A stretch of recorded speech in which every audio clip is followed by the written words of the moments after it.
everybody, welcome back. Today as well we have got to another video. In this video I'll show you how you can find a Kraken a wallet address, but before that please do make sure to like our video, subscribe our channel, and yes, without any further delay, let's get started. So for that, simply open up your browser, type in kraken.com and get into the official website.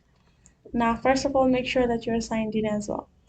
Then right afterwards, you're going to find this option of Home Explorer, Transfer and Transaction on the left side.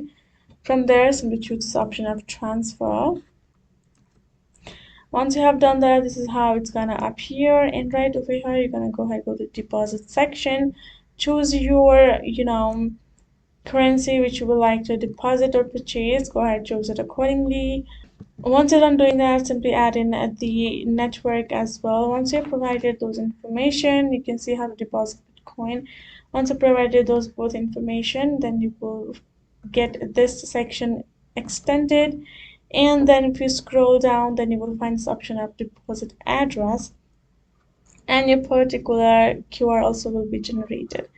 First thing, you can choose to simply share them the QR or make them scan the QR to directly get your address, or you can see your address is right over here. Simply copy this up and send them or paste them, and that way you will be able to see and share. So hope this video was helpful to you all. Thank you so much for watching, and I'll see you guys in our next video.